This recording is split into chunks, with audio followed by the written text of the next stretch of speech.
Hello friends, welcome to global buddy. इस video में हम ये डिस्कस करेंगे कि कुरिल आइलैंड डिस्प्यूट है क्या और किन कंट्रीज के बीच में है। तो सबसे पहले हम कुरिल आइलैंड की लोकेशन देख लेते हैं। तो कुरिल आइलैंड जो नॉर्दर्न मोस्ट प्रीफेक्चर है जापान का, होक्काइडो जो आइलैंड है उसके और ऊपर जाएंगे नॉर्थ साइड में तो सी ऑफ ओखोटस्क मिलेगा, और सी ऑफ ओखोटस्क के राइट साइड में पैसिफिक ओशियन है। तो दोनों के जो बीच में जो एक आइलैंड की सीरीज है वही है कुरिल आइलैंड्स।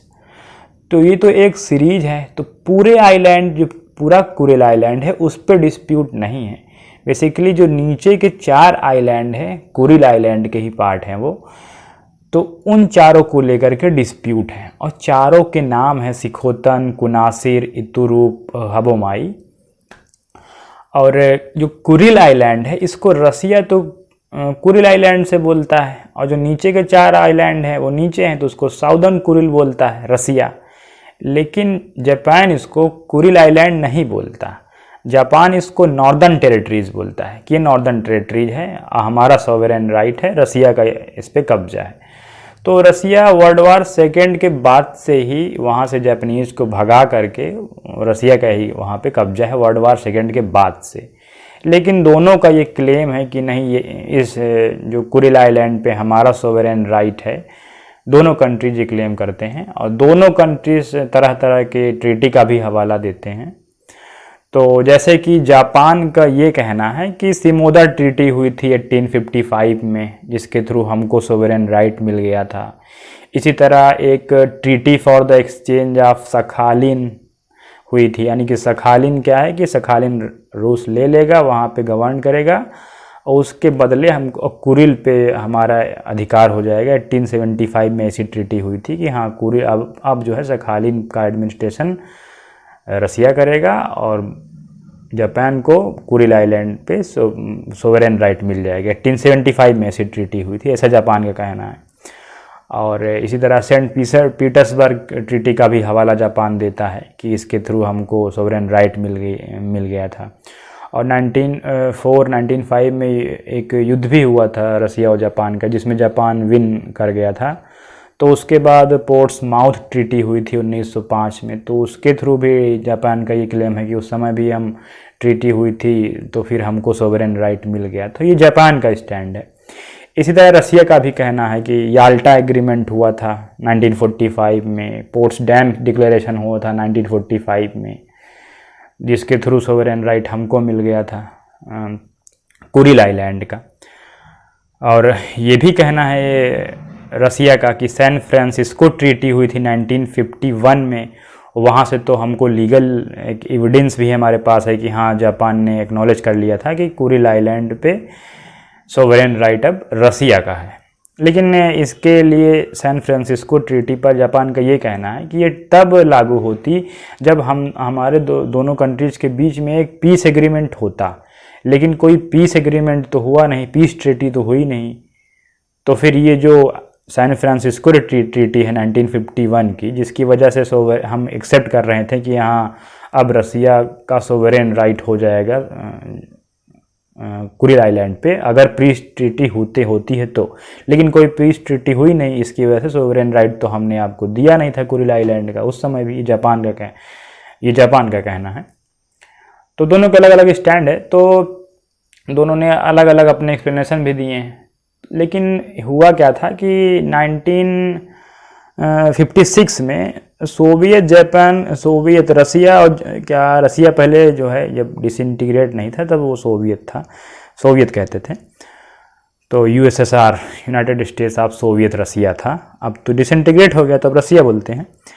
तो 1956 में सोवियत और जापान का एक जॉइंट डिक्लेरेशन हुआ था, जिसके थ्रू डिप्लोमेटिक टाइज जो थी रिस्टोर हो गई थी कि हाँ दोनों कंट्रीज आपस में जो है एक बात करने के लिए चैनल तो इस्टेब्लिश हो गया था।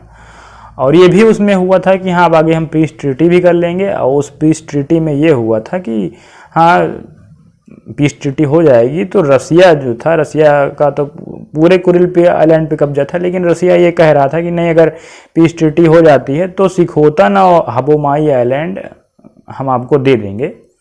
लेकिन क्योंकि पीस ट्रीटी हुई नहीं, तो किस लिए नहीं हुई, क्योंकि जापान जो है जो चारों आइलैंड है जो डिस्प्यूटेड है वो चारों को चाह रहा था, लेकिन रसिया 2 ही देने के लिए तैयार था। तो यहाँ तो बेसिकली ये है कि वर्ल्ड वार के बाद से अभी भी कोई पीस ट्रीटी नहीं हुई।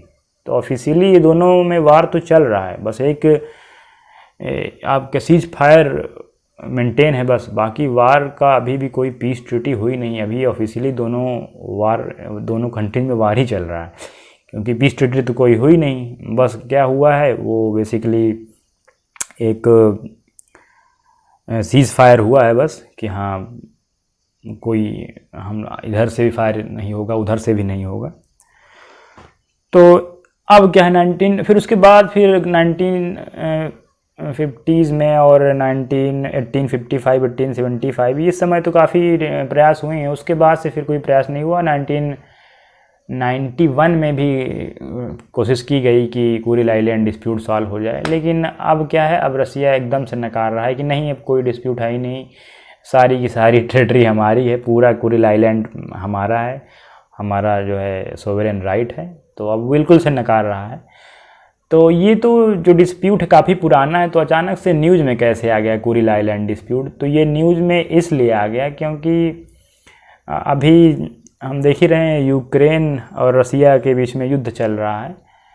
तो जो जापान जो है एक अचानक से ये शो करने के लिए, हाँ देखिए रसिया तो हैबिचुअल अफेंडर है, इसकी तो आदत है कब्जा करने की, हमारे कुरिल आइलैंड को जो है इसने देखिए कब्जा किया हुआ है, और यूक्रेन पे जो क्या कर रहा है देख ही रहे हैं आप लोग। तो जैसे ही युद्ध शुरू हुआ है तो जापान के फॉरेन मिनिस्टर ने इस बात को कहा, और अभी जो है 22 अप्रैल को भी जापान की एक डिप्लोमेटिक ब्लू बुक है, उसमें भी एक स्टेटमेंट इनका आ गया है, जिसमें इन्होंने ये मेंशन किया है कि हाँ जो कुरिल